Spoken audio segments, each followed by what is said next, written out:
Para dar a continuidade agora, neste período, vamos iniciar uma palestra sobre esquizofrenia e obsessão. O palestrante será o Dr. Roberto Lúcio Vieira de Souza. Ele é médico psiquiatra, vice-presidente da Associação Médico Espírita do Brasil, diretor clínico do Hospital Espírita André Luiz, que tem sede em Belo Horizonte, Minas Gerais. Ele é psiquiatra e psicoterapeuta do Instituto de Assistência Psíquica Renascimento, também em Belo Horizonte. Por favor, doutor Roberto.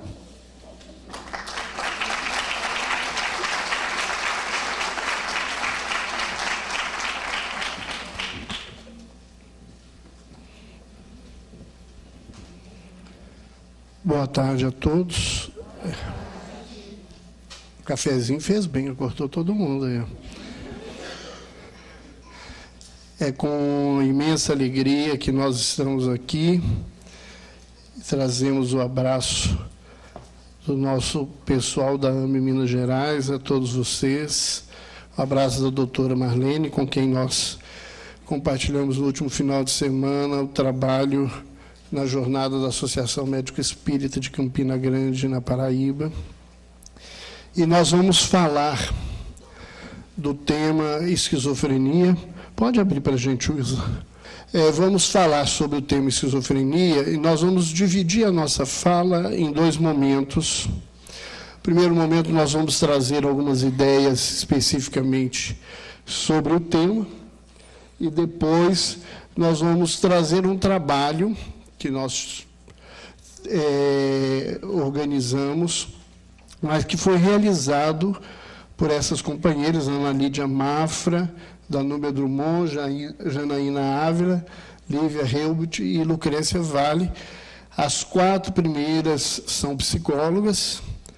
Na época, elas eram estagiárias do hospital, quando esse trabalho foi feito, e a Lucrécia é uma das colaboradoras que fazem a coordenação do Departamento de Assistência Espiritual do Hospital Espírita André Luiz. Antes de começar, eu só ouvindo hoje pela manhã a Ivênia falando sobre mediunidade nos animais, não sei se a Ivênia já ouviu contar esse fato, é uma história, parece piada, mas das realidades dos recantos da Minas Gerais. No iniciozinho do século passado, um grupo espírita iniciante, e antes de começar a reunião mediúnica, um dos participantes, dono de uma fazenda, chega muito triste que a vaca principal do rebanho tinha morrido. E ele, chateado, choroso, e pedindo pela vaca, aquela coisa toda na vida dele, começou a reunião mediúnica, e, de repente, durante a reunião mediúnica, um médium manifesta. Quando ele fez um dirigente, cutucou o outro e falou assim, vaca, manifesta. O outro falou assim, não sei. Ele falou assim, por via das dúvidas, irmãs, segue com os boiadeiros do além aos corrais dos céus. Então, se tem ou não tem vaca manifestando, tem aí a coisa para cuidar. Isso é coisa de esquizofrênico, né? Porque é coisa de psiquiatra.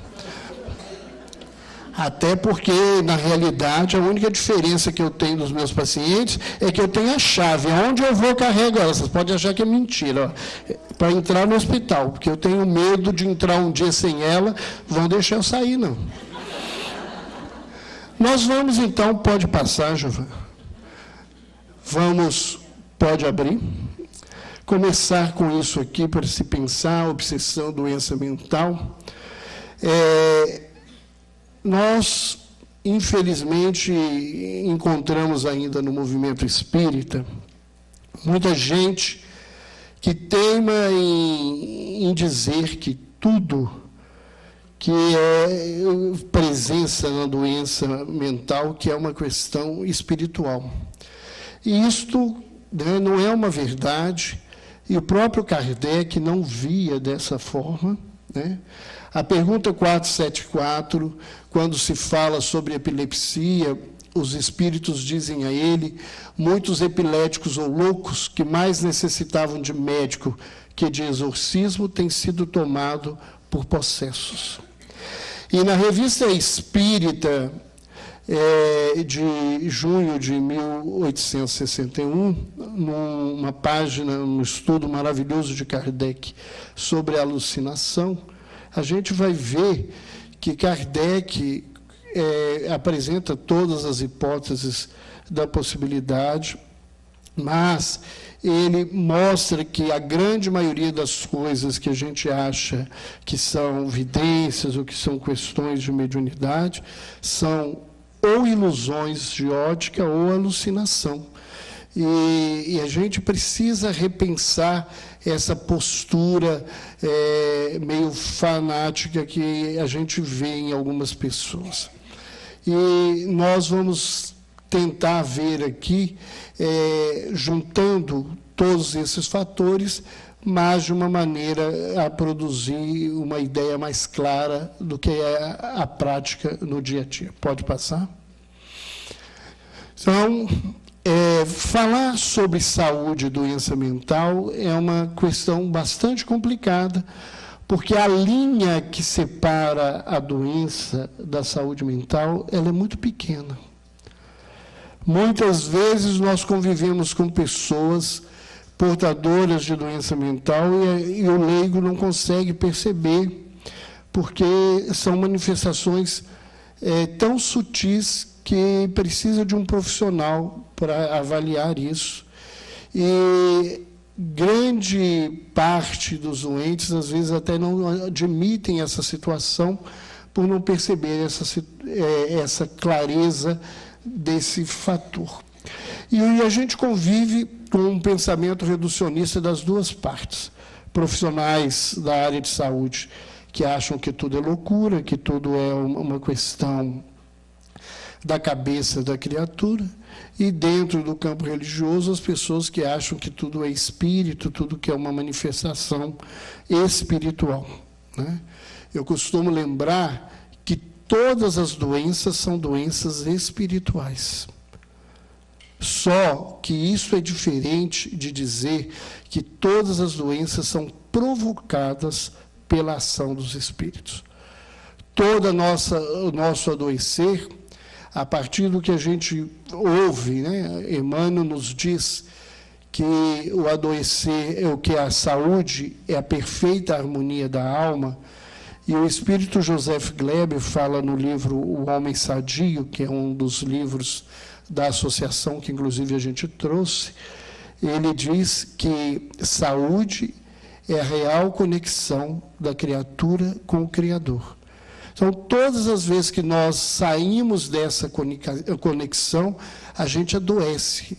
O adoecimento é o desrespeito à lei divina na nossa caminhada. Vamos passar? Quais seriam as causas gerais sobre, né, o entendimento do que é esquizofrenia? Primeiro, nós temos que entender que a esquizofrenia é um comprometimento grave do espírito em vidas pretéritas. A gente entende, estudando toda a gama de adoecimento da alma, que a esquizofrenia é a mais grave doença que a criatura pode passar no seu processo reencarnatório. É claro que quando ele adoece, a criatura, o espírito adoece, ele já está num caminho de cura, porque o processo anterior é o processo, né, da psicopatia, de todo esse processo de comprometimento de fazer o mal por fazer. Mas os amigos espirituais, os orientadores, dizem-nos que a esquizofrenia é fruto do abuso da inteligência em criaturas que, em várias reencarnações, foram reiteradamente suicidas e homicidas. Então, são criaturas que abusaram da inteligência e agiram contra o dom mais precioso que nós temos, que é a vida. E isso não aconteceu num determinado momento. Isso é uma repetição de um processo. Então, quando nós estamos diante de um paciente nesse nível, nós estamos diante de criaturas que têm uma bagagem de um conhecimento muito grande e que, pelo orgulho, pela vaidade, se perderam na busca do poder e do mando e desmando diante do processo reencarnatório. Então, essas pessoas, elas trazem alterações energéticas profundas no corpo mental, na área da inteligência. A gente vê um grande sofrimento para a grande maioria das famílias, porque esses pacientes, eles têm uma aparente vida normal, que a gente fala aparente, porque depois, quando você retoma a história, você vai ver que eles tinham situações para avaliar. Chegam a uma fase produtiva entre os 15 e 25 anos, em que você esperava, né, dessa criatura toda uma evolução positiva, e ele tem uma queda, né, apresenta um surto. Esse surto vai certamente modificar toda a sua história e a sua vida.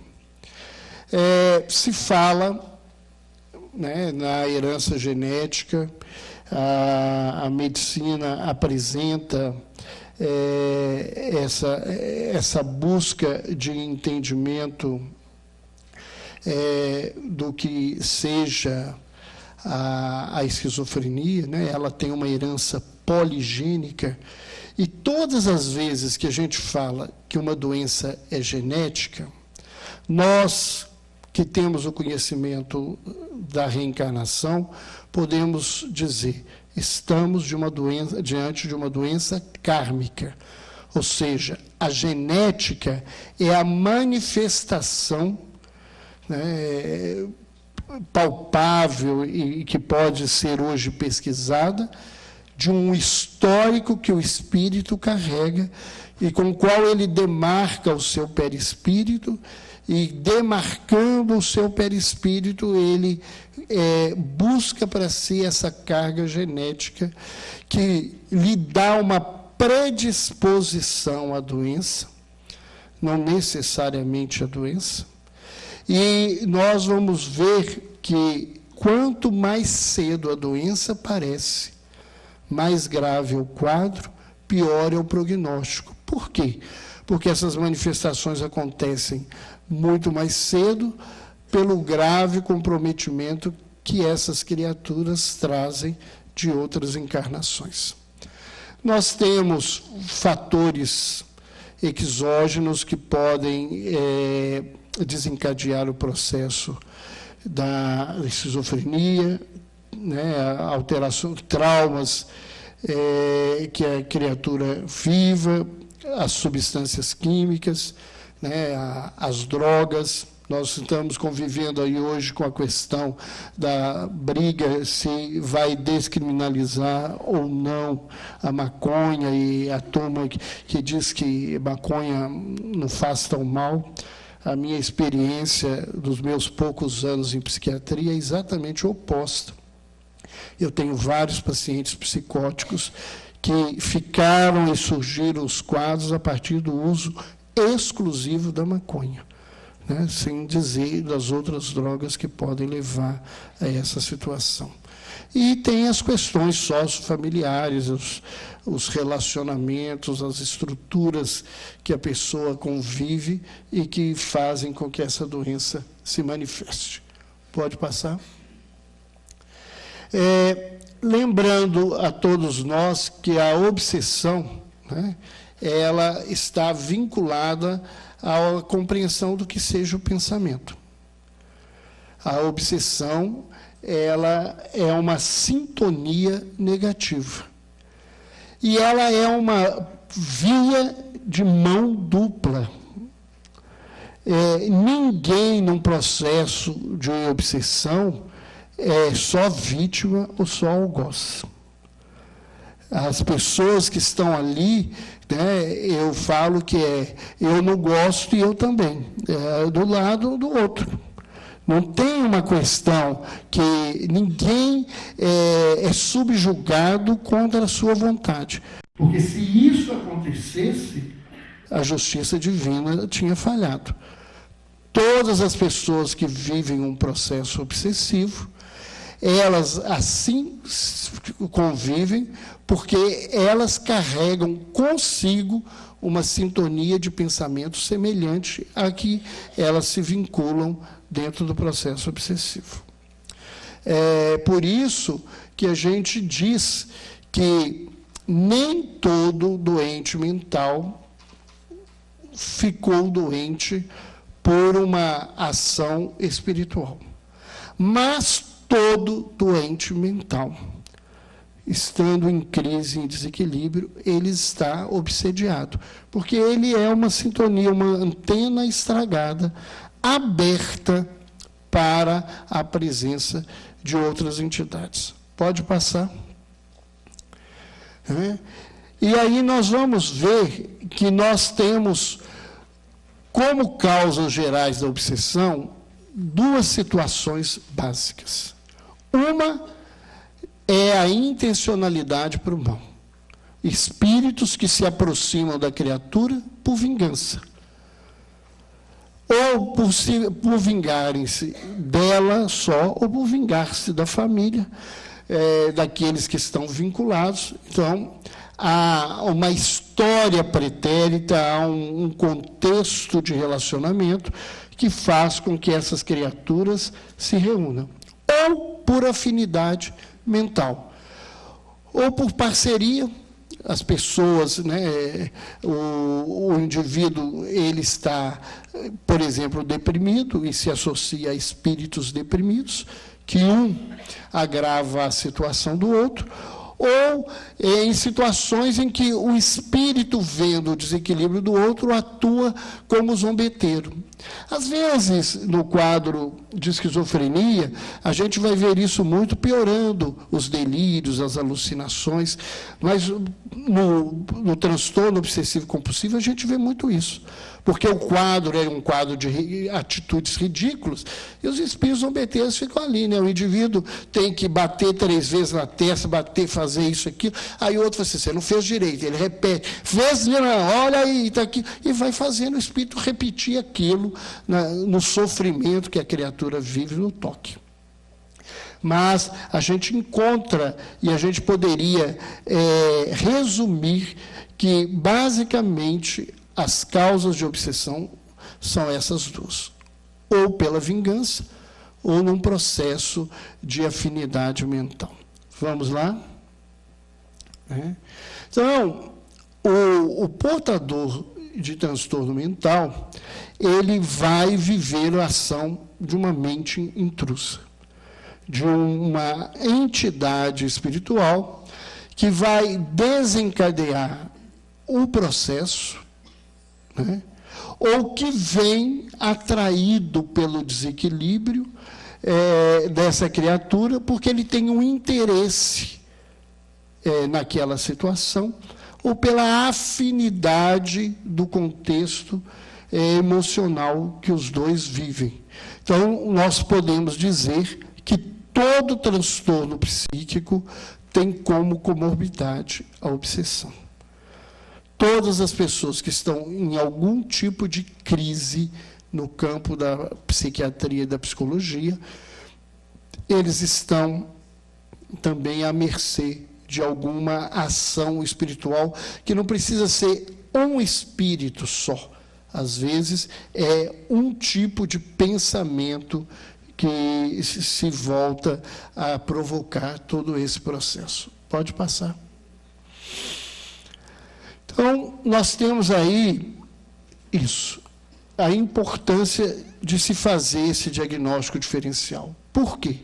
Porque quando a obsessão é o grande agente desencadeador da doença, se você não fizer um trabalho voltado à desobsessão, você não vai conseguir, do ponto de vista médico, do ponto de vista psicoterápico, nenhum resultado.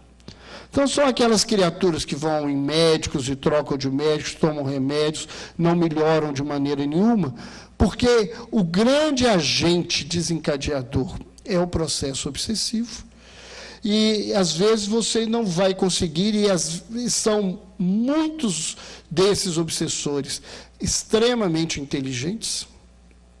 A gente, na experiência, nós já ouvimos de tudo, espíritos que, às vezes, têm técnicas e recursos que a medicina não vai entender, né? Nós acompanhávamos um paciente, há muitos anos atrás, que ele tomava medicação oral e tudo direitinho, em grande quantidade, ele não melhorava. E, pedindo orientação espiritual, os espíritos nos disseram que os obsessores dele colocavam uma camada de ectoplasma no estômago e no intestino dele, que o remédio não era absorvido. Então, foi começar só a usar a medicação injetável e que a gente começou a ter resultado. Então, eles têm técnicas que, se você não vê, você não consegue trabalhar.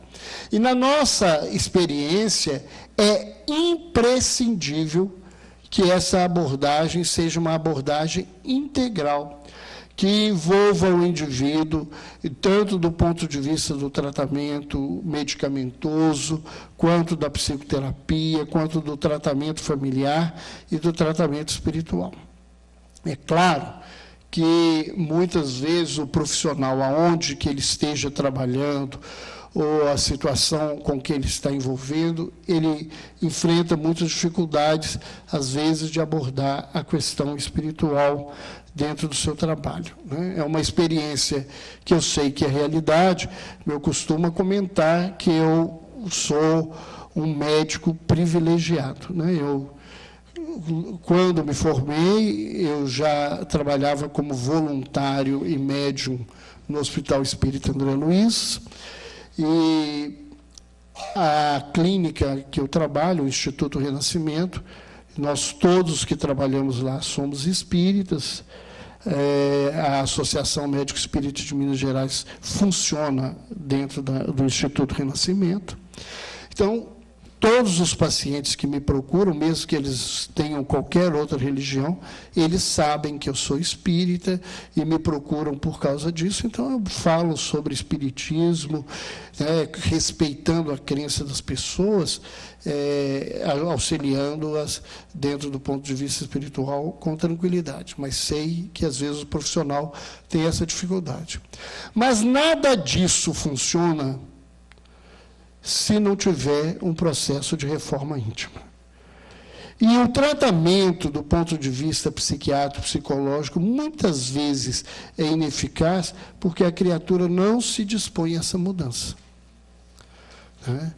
Ele, às vezes, toma o remédio, mas ele quer que o remédio faça todo o processo, e grande parte desse processo é pessoal, é de entendimento real por que está nesse estado e o que ele pode fazer com tudo que ele tem para essa mudança na caminhada. Vamos lá?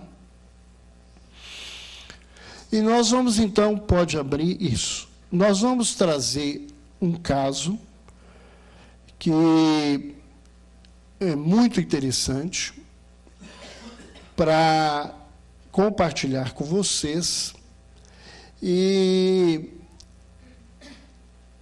a gente pensar nessa questão. O que seria, ou que a gente poderia pensar no processo de esquizofrenia? O esquizofrênico, ele cria uma história qualquer que os neurônios dele construíram. Ele está fazendo lembranças de outras vidas que estão confusas com a história dessa vida atual, ou ele está praticamente possuído por uma outra criatura que está falando que é alguém que não é ele. Como é que fica esse fato? Esse caso, ele chama muito atenção, porque ele tem uma peculiaridade muito grande. E eu tenho que começar contando como que isso foi acontecer. Não havia nenhum objetivo de se fazer uma pesquisa, nem um fato voltado especificamente para estudar esse caso. Eu mostrei para vocês o nome das autoras, e essas 4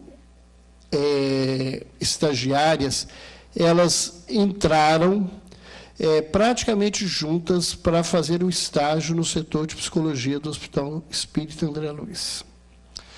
A Ana Lídia, que é o primeiro nome, ela hoje é a coordenadora do Departamento de Psicologia do hospital. Mas, na época, ela também era estudante. E elas chegaram e tiveram uma característica muito marcante para a grande maioria dos pacientes e das pessoas. Eram 4 meninas extremamente bonitas. Então, elas chamavam a atenção. E o primeiro momento, o que se criou na ideia de todo mundo, que o Marcos, que é o nome fictício da pessoa que nós vamos falar dele, que ele poderia ter se encantado com os olhos e a beleza das 4. Por quê? Porque ele era um paciente que era e é morador do hospital. O hospital não tem essa característica necessariamente, mas ele é um desses que moram no hospital. E ele não frequentava o departamento, ele não fazia nenhuma atividade, extremamente agressivo. E, de repente, ele passou a ir para a sala da psicologia. Então, todo mundo começou a achar que era porque elas eram bonitas e ele estava interessado na beleza delas, aquilo que poderia ter chamado a atenção. E elas começaram a ver que ele estava interessado, e uma delas, certo dia, chegou para o Marcos e falou assim: você não quer fazer nada? Ele não fazia nada mesmo. Ele é um paciente que 98% do dia ele é desagregado. É um dos quadros de esquizofrenias mais graves que eu conheço nesses 31 anos que eu trabalho com psiquiatria. E ele aceitou desenhar. E foi a partir dos desenhos, das coisas que ele fez, que elas começaram a ter acesso a determinadas informações que nós vamos ver aqui e que culminam com uma história muito bonita. E vamos ver aí o que é obsessão, o que é vivência passada. Na realidade, são manifestações espontâneas, de cunho histórico, relacionados ao período do nazismo, que ele vai estar contando dentro dessa história. Vamos lá conhecer o caso dele. Pode passar. Então, acho que tem mais uma aí. Isso. Então, o que elas buscaram foi compreender a possível conexão de sentido existente em um discurso aparentemente desagregado, a partir dessa concepção biopsico-sócio-espiritual do homem e do paradigma reencarnacionista. Esse trabalho foi apresentado num congresso da Associação Médico Espírita de Minas Gerais, em 2009. E em 2008. E o ponto de partida foram as evidências empíricas observadas através do que ele falou e do que ele escreveu, e que nós vamos estar mostrando. Pode passar. Então, elas se basearam na perspectiva integral do ser, sobre o paradigma reencarnacionista, Na patologia psiquiátrica, o diagnóstico dele é de uma esquizofrenia hebefrênica, é a mais grave das manifestações da esquizofrenia. Muitos deles, já no primeiro quadro, entram no processo de desagregação e nunca mais voltam a ter uma vida normal. E elas foram pesquisar aspectos históricos para tentarem compreender o período nazista, até porque várias informações que foram trazidas, elas não tinham acesso, elas não sabiam, não tinham conhecimento, e elas tiveram que estudar para poder fazer. E o que nós vamos trazer aqui é um resumo desse trabalho, porque elas têm um grande material, e isso não foi publicado, porque o próprio hospital fica preocupado com que sentido isso vai repercutir espiritualmente, vocês vão ver nessa história toda. Vamos lá. Então, o Marcos, hoje tem 50 anos de idade, ele estudou até a 6ª série. Na realidade, como diz o irmão dele, vocês vão ver aí, ele passou para a 6ª série, porque o povo gostava muito dele na escola, e como ele era muito estranho, todo mundo ajudou para ele passar, porque ele já não tinha a mínima condição psíquica de passar na escola da 5ª para a 6ª série, que ele já estava adoentado. Ele nasceu em Belo Horizonte, ele reside no Hospital Espírita André Luiz desde 1994, e tem esse diagnóstico. Pode passar.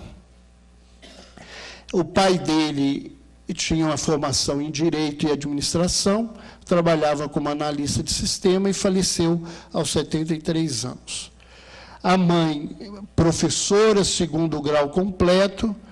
Em 1969, ela teve um surto, ela adoeceu, ela tem o mesmo diagnóstico dele, uma esquizofrenia bifrênica, e eu deixei esse dado, realmente eu não procurei atualizar. Ela morava numa clínica na cidade de Barbacena, eu não sei se ela está ainda reencarnada. O ano passado eu tenho certeza, mas esse ano eu não tenho certeza.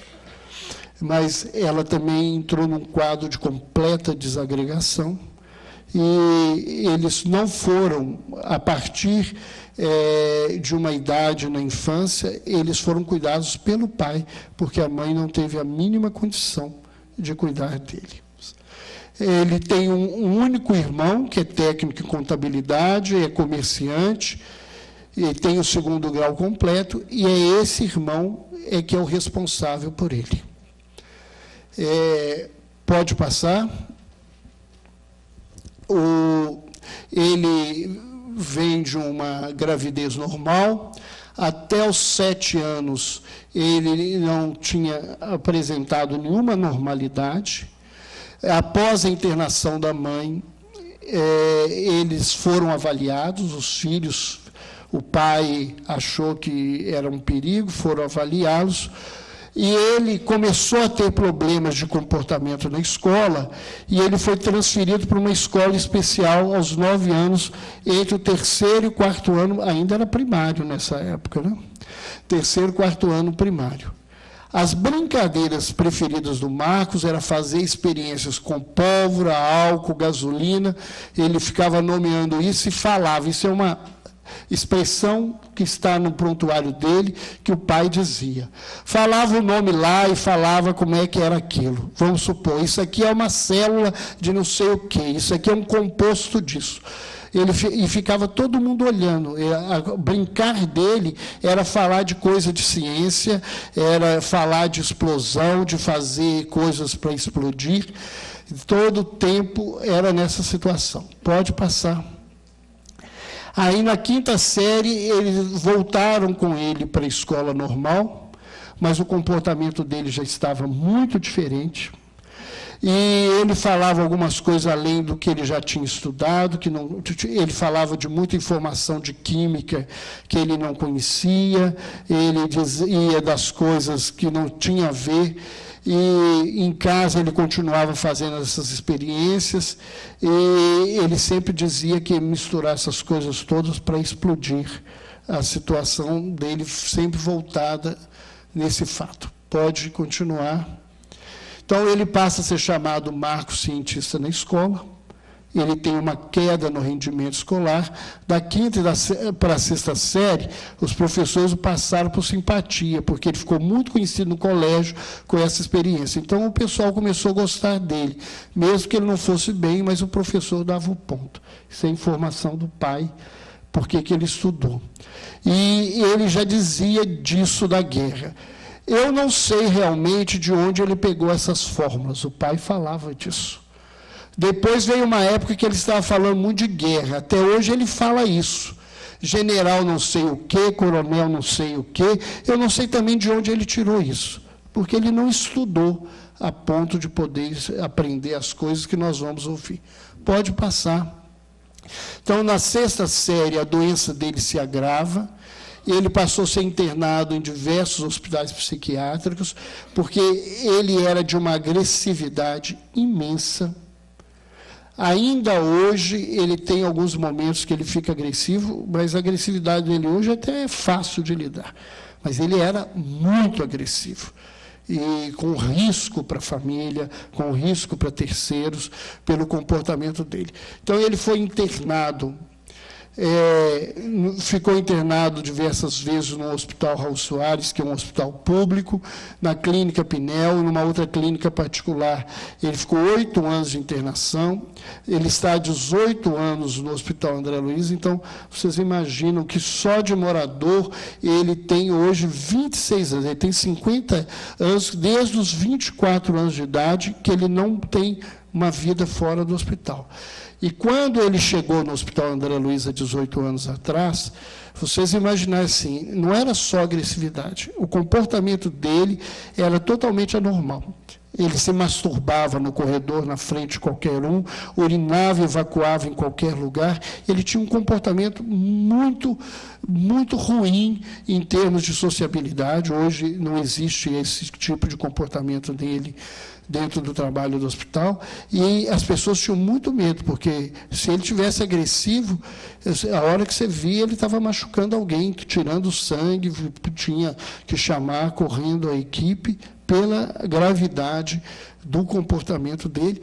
E ele, geralmente, ele não fala muita coisa com coisa, ou pelo menos que a gente consiga entender que tem a lógica, porque ele tem as lógicas dele. Né? Eu conto muito, ele não é meu paciente, mas como eu tenho muitos anos de hospital e sempre tive algum cargo de coordenação, eu acabo conhecendo e convivendo, e eu falo que ele deve me conhecer muito bem. Um dia eu subi a um dos corredores do hospital e ele começou, bispo, eu fingi, eu sou Luiz Antônio, ele só me chama de Luiz Antônio, não era um bispo, né? Se tivesse chamado Luiz Antônio, eu tinha atendido. E ele continuou, bispo, estou vendo. De repente, ele grita, bravo, bispo! Eu falei assim, se eu não atender agora, eu vou ganhar. Eu falei assim, o que é? Ele falou assim, eu odeio os bispos. Eu falei assim, encontra comigo ainda para fazer declaração de amor, né? Então, ele tem essas coisas da situação. Pode passar. Então, o hospital, ele tem um grande trabalho de assistência espiritual. Para vocês imaginarem, o hospital tem 145 leitos, nós temos no hospital mais de 350 voluntários que trabalham no departamento de assistência espiritual. O hospital tem trabalhos de assistência espiritual de segunda a segunda, de manhã, de tarde e de noite. Reuniões de desobsessão, reunião passe, atendimento fraterno para o paciente, para a família, para os pacientes externos. E nós temos um trabalho de captação espiritual. Esse trabalho de captação espiritual, ele nessa reunião, os médiuns eles não conhecem os pacientes, e a única coisa que eles recebem é o nome do paciente. O paciente entra na sala, se faz uma prece na presença do paciente, ele toma o passe, toma água fluidificada, ele sai, e os médiuns, eles dão a informação do que eles viram, ouviram durante aquele momento ali. Então, os pacientes trouxeram, os médiuns trouxeram que ele era ligado ao comando nazista. Antes de todo esse processo, essa captação é muito anterior ao ano que essas meninas chegaram e começaram a fazer esse trabalho. Foi também que ele foi gladiador de um circo romano, que ele foi mercenário ligado à Igreja Católica na Palestina, matando muita gente, e que ele tinha uma personalidade doentia, presa à violência, com atrocidades, assassínios e crueldade. Então, ele tem um passado delituoso, sempre renitente no erro, com um quadro atual de obsessão, com desarmonias nos chakras genésico, esplênico e laríngeo. São as informações que a espiritualidade passou, e essas informações não são para os pacientes, essas informações são para as equipes que atendem do ponto de vista espiritual e para a equipe interdisciplinar que atende médico, psicólogos, para que a gente faça um trabalho voltados ao atendimento dessa pessoa. Então, diante da questão da violência, isso foi muito trabalhado com o Marcos no hospital, e ele hoje realmente tem um comportamento muito diferente. Pode passar. E aí começa a situação desse trabalho que elas realizaram. Então, elas vão mostrar manifestações orais escritas do paciente a respeito da sua atual existência, e o paciente se refere a aspectos tais como núcleo familiar, aspectos referentes à religiosidade, o lugar onde ele se encontra e a escola onde ele estudou. Vamos lá. Então, aqui tem nomes, alguns são verdadeiros, outros são criados.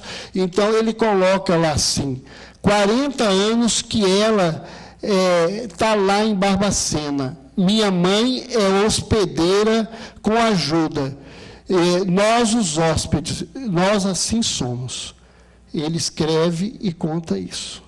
E ele coloca aqui alguns nomes, alguns escritos, às vezes certos ou não, colocando pessoas que ou ele criou, que estão presentes na vida da família dele. Pode passar.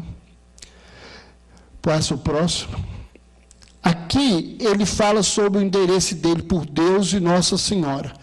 Então, ele escreve uma coisa lá em cima que é cardíaco, não tem nada, escreve esse nome que ele fala muito, como o Fernando, o tal do Luiz Antônio, que ele me chama muitas vezes. O Pai é Deus, Deus. E esse aqui é um desenho que ele fez de Nossa Senhora, e que ele diz que gostava dela, né? Pode passar, ele é de uma formação de família católica, e ele traz, né, história de uma vida passada. Então, ele começa a dizer de uma possível vida pregressa, e a gente dividiu esse material sobre forças armadas, o conhecimento químico e biológico, e os símbolos que ele traz. Vamos lá. Então, ele começa a fazer esse trabalho, ele vai desenhando e escrevendo, e à medida em que ele permite ficar mais tempo e escrever, elas começam a perguntar para ele sobre as coisas que ele escreve e desenha. Então, vamos colocar aí. Ele fez esse escrito, que talvez desse para ler, não sei se vocês estão lendo, ali em cima tem um monte de palavrão que não poderia deixar de faltar para ele, e ele escreve aqui, Zukov. E elas perguntam para ele o que é Zukov, porque elas não sabiam o que era, né? E ele disse assim, Zukov, isso é fala dele anotado, tinha um tanto de veterano de guerra. Ele invadiu a Alemanha, porque os alemães eram nazistas. Os alemães tinham soldados e o Zhukov tinha marechais. Era o rei da Rússia. Elas foram procurar para conhecer o Zhukov e ser apresentado a ele. Pode passar essa figura, George Konstantinovich Zhukov, 1896 a 1976. Ele foi comandante das forças soviéticas, organizou vários ataques durante a Segunda Guerra Mundial, revertendo a vantagem para os soviéticos na Batalha de Stalingrado em 1942, e em 1945, após a derrota e suicídio de Hitler, os soviéticos, liderados por ele, tomam Berlim imediatamente. Pode passar. Aí ele escreve uma outra fala, que é Keitel. Eu acho que é assim mesmo que diz, eu não sei em alemão, Keitel, e eles perguntam para ele quem que é Keitel. Ele diz, Keitel era um alemão com roupa de frio, que ficava na neve na Alemanha arranjando foguete de canhão. Keitel era da Alemanha e Moscou nazista. Vocês veem que ele mistura a coisa.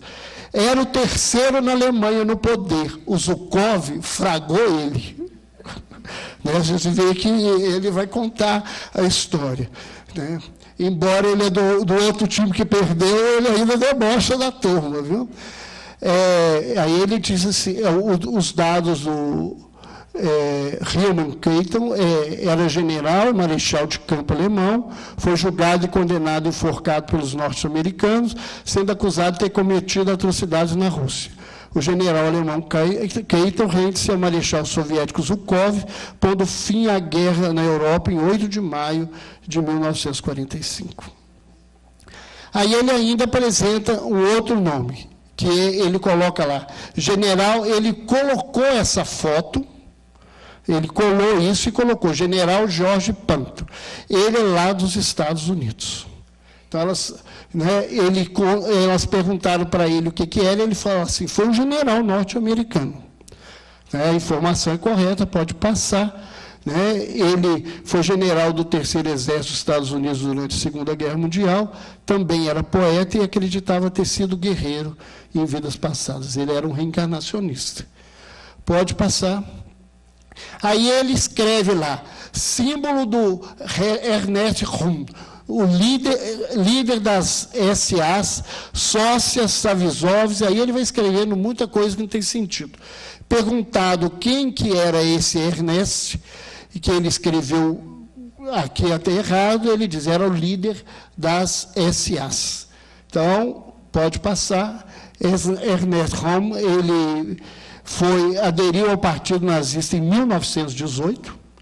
No ano seguinte, passou a integrar o grupo de amigos pessoais de Hitler, foi organizador e comandante da Stumm, eu não vou falar esse nome aqui corretamente, não vou brigar com a minha ausência de alemão, que é SA, que é a divisão de assalto. Embora Hitler o estimasse por sua lealdade à causa nazista, passou a considerá-lo como obstáculo ao poder. Em 1964, foi preso pessoalmente por Hitler e morto por guardas da SS. Então, é essa figura que ele diz. Vamos lá, mais uma. Aí ele escreve lá, Hermann Göring, e escreve alguma coisa que já não entende. E eles perguntam para ele assim, quem que foi Hermann Göring? Ele disse assim, quero ficar com Hermann Göring, lá fazendo minhas cirurgias, quero sair dessa desgraça daqui. E ele começa a chorar. E aí nós vamos ver quem que foi o Göring. O Göring, ele foi militar e político alemão e um dos líderes do Partido Nacional Socialista. Foi encarregado de dar início à destruição dos judeus na Europa, recorrendo a médicos que tinham experiência na matança de pacientes por intermédio do monóxido de carbono. Foi acusado de crimes contra a humanidade nos julgamentos de Nuremberg e suicidou-se na sua cela antes que pudesse ser enforcado. Então, ele fala que ele estava ligado a ele. Pode passar. Aí ele escreve Hitler aí à vontade, e eles perguntam para ele quem era o Hitler, embora a resposta dele foi a mais inteligente do que nós. Hitler mandava em tudo, até no ar. Foi a resposta dele. Interessante, porque aí ela já tinha um tempo que trabalha perguntando assim, e você conheceu o Hitler? E ele conta, sim, que o Hitler ia nas festas, nas orgias que eles faziam, mas que o Hitler não participava. Que ele ia, mas ele não participava. Então, ele conta que ele conheceu o Hitler. Né? Nessa atividade dele delirante, ele conta que ele conheceu pessoalmente o Hitler. Pode colocar aí, né? Nós sabemos quem é e essa situação. Passa, pode passar. E ele começa a fazer um monte de escritos mostrando um possível conhecimento químico e biológico que quem fez sexta série, e já naquele quadro ele não tinha. Então, ele escreve lá, reator nuclear, do almirante Nelson, peso atômico das moléculas, o peso atômico das moléculas em massa, ele vai escrevendo o número, pode passar, ele põe lá tório, né, que é uma cromossomas, AU é símbolo atômico do ouro, 92, 93, são 4 estrelas da Rússia, 19, e ele faz esse monte de fórmula, perodóxido de nitrogênio, hidrogênio, carbono, ele vai colocando muitas coisas que ele vai escrevendo, que é uma coisa que ele gostava muito de fazer essas. Então, pode passar, tem mais aí, ele continua colocando molécula de urânio, química de montagem, fósforo, pólvora, potássio, ele tem uma ocupação muito com essa situação. Aí, elas perguntaram para ele, o que você sente quando escreve essas fórmulas para a gente? Ele disse assim, tristinho, quando faz as fórmulas, triste que estou com, né? Que seja, que ele fica triste quando ele escreve essas fórmulas, porque elas lembram ele um tempo e um momento. Vamos lá? E ele começa a fazer vários desenhos mostrando essas situações. Então, pode passar a próxima. Então, ele coloca a estrela, pode abrir mais um. E ele começa a desenhar estrelas, e perguntaram para ele por que estrela. É interessante, ele bate no ombro, e elas falam assim, mas escreve para a gente. Ele fala assim, quem tem estrelas tem patente.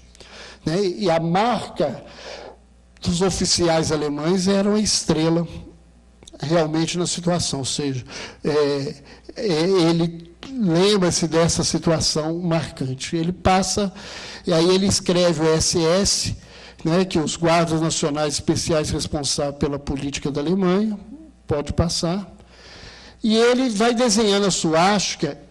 Vocês verem a gravidade do quadro, elas colocaram desenhos de uma evolução do começo, quando ele começou realmente a ir lá na sala, e o que ele foi desenhando até essa, que era a última do trabalho, e que ele já desenhou com giz de cera, de uma forma mais adequada, próxima à suástica. A desagregação dele era tão grande que ele não conseguia desenhar, no começo, a suástica direitinho. Né? E ele escreveu isso, ele falando que era o símbolo do nazismo, elas pedem para ele escrever sobre o nazismo. Ele diz assim, o nazismo é uma folha preta escrita por caneta de folha branca, ou uma folha branca escrita por caneta preta. É uma porção de mortos em grandes conjuntos, ou um conjunto. Então, é como ele vê essa situação toda, da situação que ele vai escrevendo. Pode passar.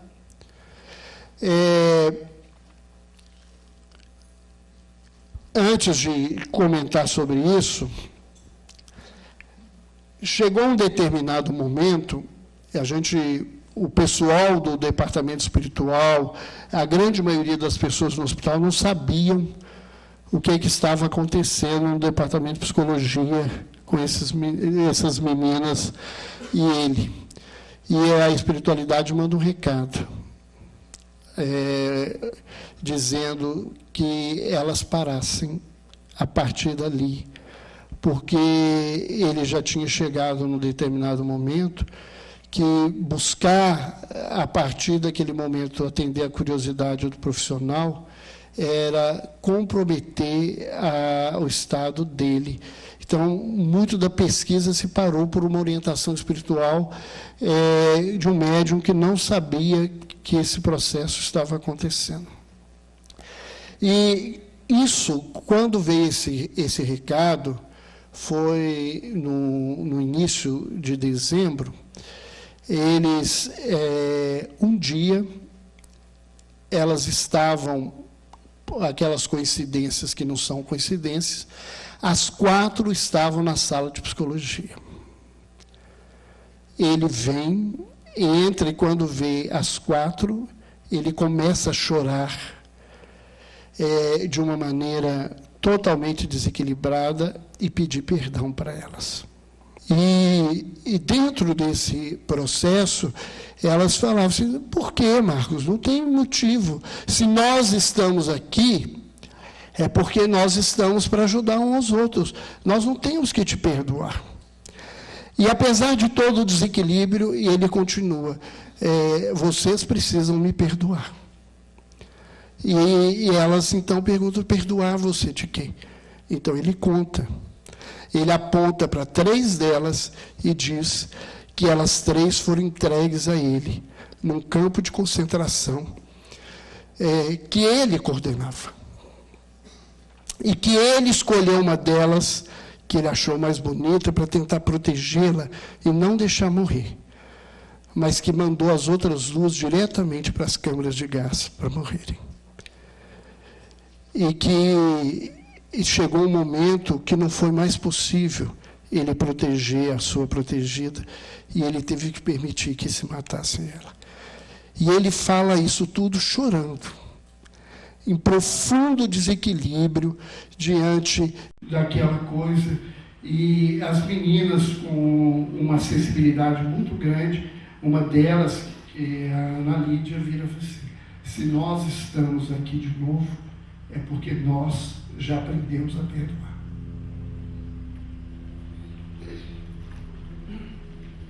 O que aconteceu a partir dessa história? Ele teve uma mudança de comportamento imensa. Ele deixou de ser agressivo como ele era.